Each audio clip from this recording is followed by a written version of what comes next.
পরিণত হয়েছে আমাদের এই দেশ, যে দেশে একটা ছোট শিশুও রাস্তায় নিরাপদে চলাফেরা করতে পারে না।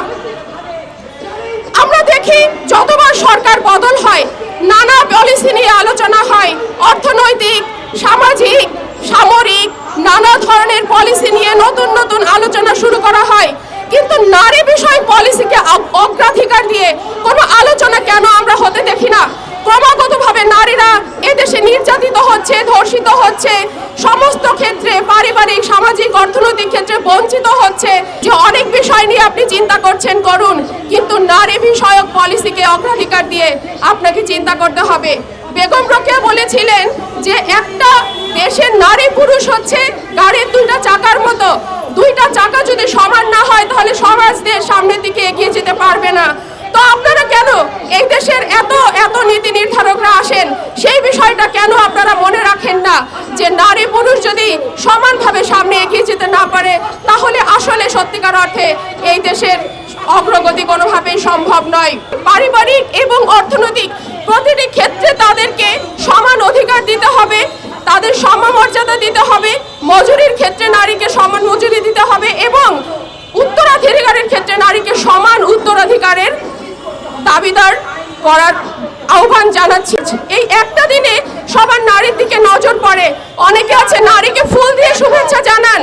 এই ধরনের ন্যাকামোকে পরিহার করুন, বরং সত্যিকার অর্থে নারীর প্রতি মর্যাদা দেওয়ার দৃষ্টিভঙ্গি নিয়ে তাকান।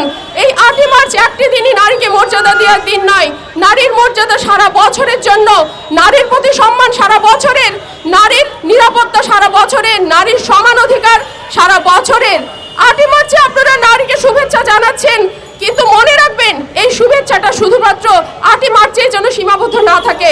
আপনার এই মানসিকতা তৈরি করুন যেন আপনি সারা বছরই নারীর প্রতি এই মর্যাদার দৃষ্টিভঙ্গি নিয়ে তাকাতে পারেন। আমরা দাঁড়িয়েছি আন্তর্জাতিক নারী দিবসে, বিশেষ করে অভিবাসী নারী কর্মীরা যারা বিদেশে যায়, এত কষ্ট করে এবং দেশের অর্থনীতিতে অবদান রাখে, কিন্তু তাদের জন্য কোনো নিরাপত্তা নাই এবং তাদের জন্য সুস্পষ্ট কোনো নীতি নির্ধারণ নাই।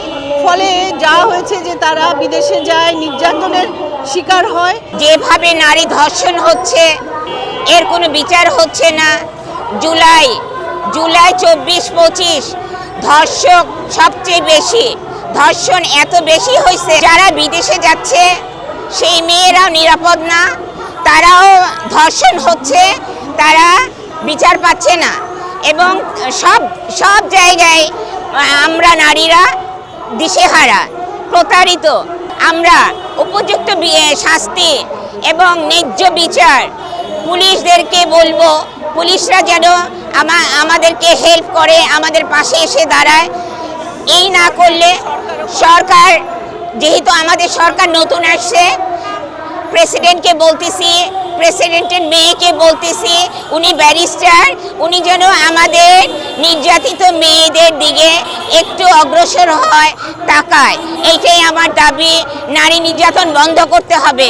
নারী নির্যাতন বন্ধ না করলে আমরা নারীরা পদে পদে শেষ হয়ে যাচ্ছি।